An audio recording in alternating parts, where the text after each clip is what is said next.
Président, au lendemain de la fermeture du mercato estival, quel est votre sentiment tout simplement?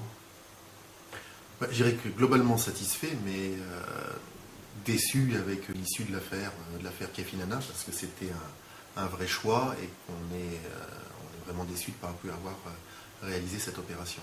Ça aurait pu être la quatrième arrivée du club. Il y aura finalement quatre arrivées, c'est ce qui était prévu initialement? Oui, c'est ce qu'on avait toujours dit. On cherchait à pourvoir 4 postes. Les 4 postes se sont faits avec Benjamin Gavanon en lieu et place de Kevinana. Donc un petit peu de déception parce qu'on était très satisfait d'avoir pu annoncer l'arrivée de Kevin. L'accord avec le joueur avait été trouvé au mois de juin. Le Havre était très gourmand, donc on n'avait pas pu boucler l'affaire avant. Il arrive, je dirais feu orange à l'issue de la visite médicale. Et triste affaire parce que je pense qu'on aurait pu mieux gérer plus vite cette histoire. Sur les 4 arrivées, il y a 3 internationaux. Aussi, ça répond à une vraie logique d'apporter de l'expérience aux jeunes joueurs. Oui, on avait défini des profils, 25-26 ans avec expérience. Alors l'expérience, on peut la trouver dans le championnat de Ligue 1. Malheureusement, on a vu que les tarifs qui étaient pratiqués ne nous permettaient pas de nous inscrire comme un opérateur très très actif, parce qu'on a vu des gens partir à des prix astronomiques. En revanche, j'avais toujours dit qu'en étant un peu plus malin, on pouvait probablement trouver de bons choix. Et en travaillant en amont, c'est ce qui a été fait avec Davis, avec Zverkos, avec Mikari. Il ne faudrait pas les oublier non plus. J'avais dit que le mercato commençait en septembre, ça n'avait pas été très actif il y a un an. C'est finalement 5, voire 6 joueurs qu'on est allé chercher. Là, une des volontés fortes à votre arrivée, c'était de vraiment faire confiance à la formation. On voit un effectif aujourd'hui, il y a près de la moitié des joueurs qui ont été formés au club. Là aussi, ça doit vous satisfaire?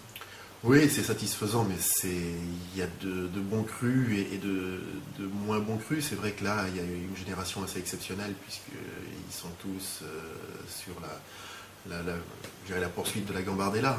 Cette année, on a fait signer un petit peu moins de joueurs.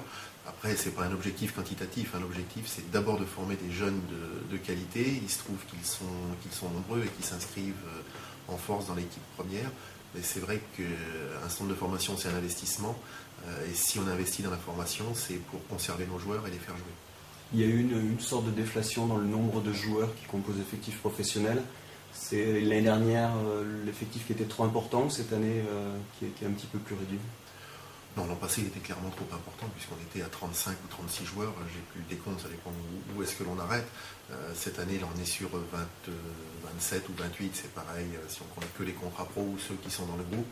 Je crois que c'est raisonnable. C'était un souhait du coach d'avoir un groupe plus restreint pour mieux travailler.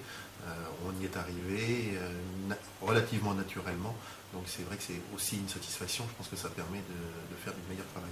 Toujours en parlant recrutement, la bonne intégration de Charlie Davis, même si elle reste à confirmer, ça enlève un petit peu de la déception de ne pas avoir pu garder Melbuterdi une saison supplémentaire? Oui, forcément. Et puis pour tous ceux qui avaient des doutes, parce que c'est vrai que quand on va à l'étranger, ce sont des joueurs qui sont moins sous les feux de la rampe, parce qu'ils sont dans les championnats moins exposés. Ça prouve, si tenté à quelques esprits chagrins, qu'il y a des gens qui ont bossé pendant un an et que Charlie, à coup sûr, c'est un bon joueur. Après, il peut se passer plein de choses, mais à coup sûr, c'est un bon joueur et il renforce l'équipe.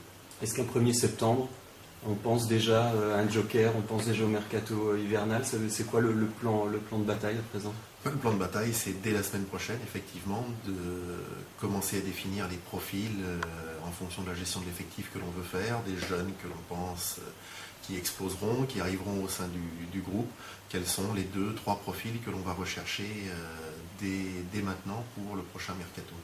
Le budget prévisionnel du club est un petit peu en retrait par rapport à celui de l'année dernière. Ça se justifie, ça s'explique comment?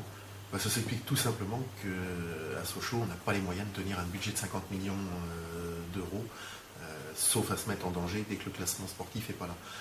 Donc on s'est laissé un petit peu aller sur les bonnes années avec les bons résultats, mais on a fait 2 années 14e.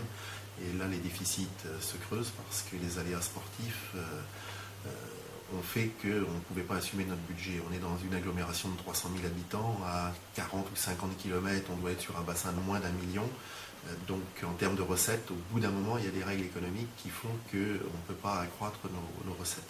Donc si on veut bien travailler, travaillons avec les moyens que l'on a, plutôt que de compter sur le seul aléa sportif, parce qu'on voit bien qu'on a une dizaine d'équipes où on va batailler entre la 6e et 16e place.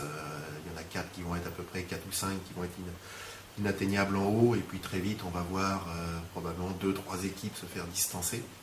Ce qui n'est pas forcément irrémédiable, puisque l'an passé on était distancé et qu'on peut revenir, mais les valeurs sportives sont très très proches sur une saison aussi longue, et c'est pas que l'argent qui fera la différence. À nous de travailler sérieusement et surtout de garder confiance dans nos joueurs.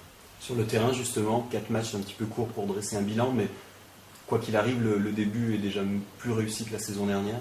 Il permet surtout de travailler avec sérénité plutôt que de rentrer sur le terrain avec l'obligation de prendre des points, ce qui s'est toujours produit l'an passé, et on voit bien que c'était compliqué, parce qu'à chaque fois que vous avez l'obligation, il y a toujours un peu de crainte, un peu de retenue, et c'est là où on a fait paradoxalement nos matchs les plus décevants. Je pense à Auxerre, je pense à Valenciennes, donc c'est beaucoup plus facile de travailler, mais rien n'est gagné, il ne faut surtout pas s'enflammer.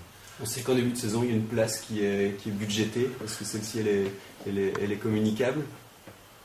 Oui, enfin non, elle est communicable, ça n'a aucun intérêt, elle est budgétée, parce que chaque place donne un petit peu de sous. Clairement, j'avais dit, dire on joue le maintien, ça ne serait pas raisonnable, parce que je pense que par rapport à la qualité de l'effectif, tant des nouvelles recrues que des jeunes, c'est pas raisonnable. Après, on reste dans le domaine du sport. On voit bien qu'il y a 2 ans, Paris Saint-Germain jouer le maintien, et que l'an passé Saint-Etienne jouait le maintien avec des budgets qui sont sans rapport avec nous, Toulouse qui le jouait aussi et qui va jouer l'Europe cette année.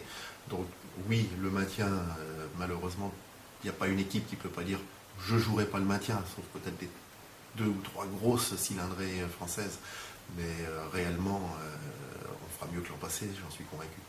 Merci.